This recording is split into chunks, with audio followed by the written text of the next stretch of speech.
Hang on there, before you grab your bike and head out for your first ride outside in some time, there's a few things that we need to check.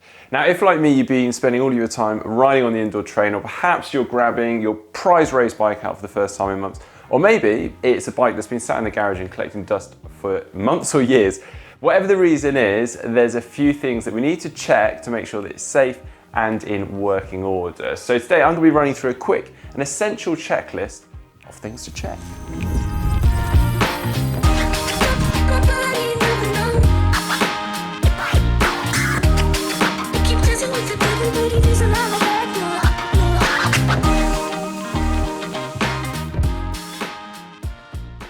Now, a common misconception, if you have been riding on your bike indoors, is that it would be spick and span and ready to go for using outside. Now, my bike here is proof that that simply is not the case. I literally cleaned this thoroughly a couple of weeks ago. It's been sat on the indoor trainer since, and it's already a state. Now, the area that really jumps out for me now is the drivetrain, in particular the chain. Now, when I've been using it on the indoor trainer, the problem you've got is that the chain is lubricated to allow that chain to move smoothly through the gears. That lubricant attracts dust and dirt from the home.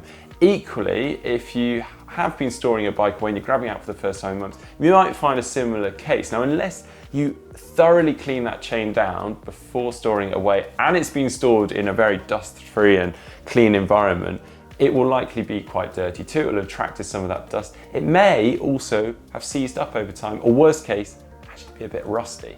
And if this is the case, well, it's time to give this drivetrain a good clean down using a degreaser, getting into the chain, the cassette, and the jockey wheels. Now, personally, I really like to use a chain scrubber like this one to get that chain looking like new, and then I use a lubricant after. Fortunately, I do have a detailed video on this already, so I'll be dropping the link for that in the description below this video. And yeah, I definitely need to tend to this drivetrain. If you do find there is a significant amount of rust or wear on the chain, well, it's time to get that chain replaced. And an area that is less obvious but still associated with the drivetrain is the bottom bracket. That's just in this area here, essentially allows the pedals or the crank-ons to spin freely. If that becomes seized, making it harder to spin the pedals, or you feel a bit of play from side to side, well, it's time to get that also replaced.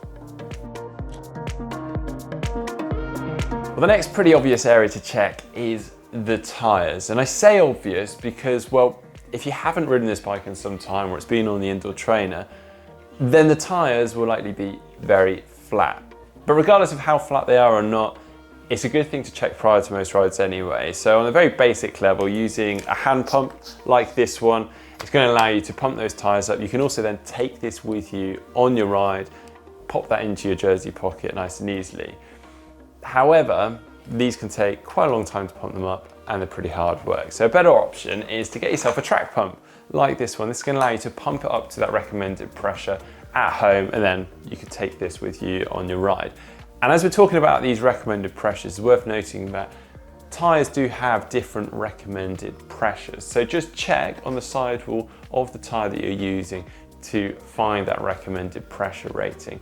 Also, it's worth just checking the condition of the tyre. Now, over time, you might find you get a bald patch on the tyre, there's some cuts or wounds to the surface of the tyre.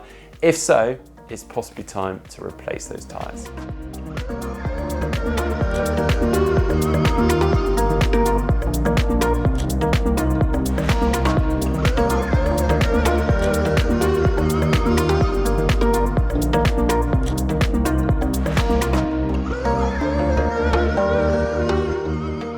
But whilst we're here at the wheels, let's take a moment to check the brakes, because it goes without saying, you're going to need these when you're outside. So first port of call is checking the wear of the brake pads. If they're totally worn out or there's very little left on them, it's time to get those replaced ASAP.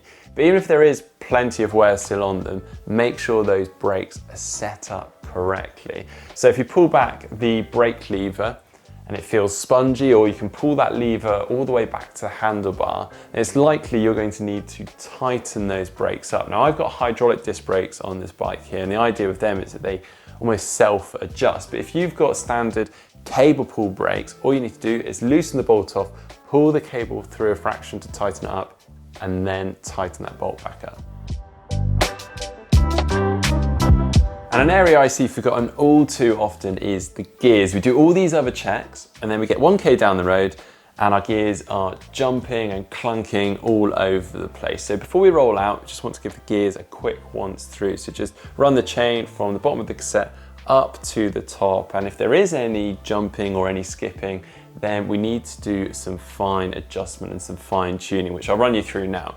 So starting off with electronic gears, as I've got on the bike here, we want to put it into what's called micro adjustment mode. So this means finding the blip box or the junction box on your bike, holding that button down for a few seconds to pop it into that mode. And now you can shift up or down the gears as you ordinarily would, but rather than making a full movement, it's going to make a micro adjustment. So the plan here is to get the rear derailleur and the chain perfectly lined up with the cog on the cassette.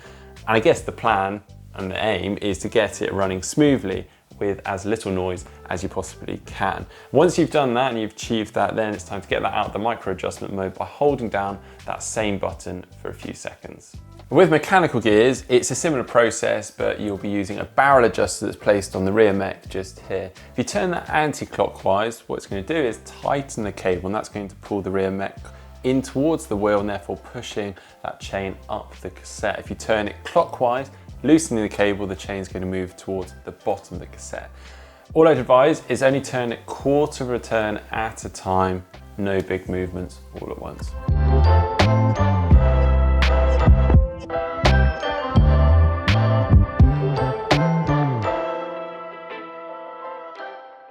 And finally, we want to make sure that everything is tight and secure on the bike. That includes the headset, the stem, the handlebars, the seat post, even the wheels. Now, nothing should ever work its way loose on a bike, but if it has been some time since you've used this bike, who knows how you've left it for yourself, or if someone else has borrowed it, maybe someone in your family or friend, how they have left it for you.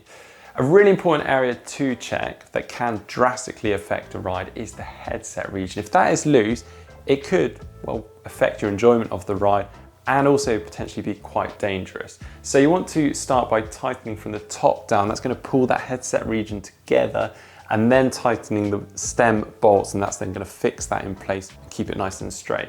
If you do still feel a bit of play in it, drop the bike down onto the ground rather than being in a stand like I've got. Pull that front brake on and try shunting the bike back and forth. If you still feel a real sudden sort of jolting back and forth, could be that the headset bearings are dead, they're gone. You're going to need to drop the bike into your local bike shop and get those headset bearings replaced. Equally, work your way around the rest of the bike. If the seat post has slipped down, you need to adjust that, make sure it's tight enough, or someone may have borrowed it and it's too high or too low for you. Same for the wheels, make sure they're nice and tight. But as you work your way around, you may notice some markings next to the components in NM, and that means Newton meters. That's a recommended torque setting. So I'd really advise getting yourself a torque wrench so that you can tighten to that recommended torque setting, so you're not under tightening or worse, over tightening and actually damaging the components. Well, there we go. That's an essential checklist for you to use before you head outside, taking that bike out for the first time perhaps. Also just really good to do periodically anyway. Well, I hope you have enjoyed today's video. Give it a like if you have, and make sure that you check out GTM for all our other videos and follow us on social media.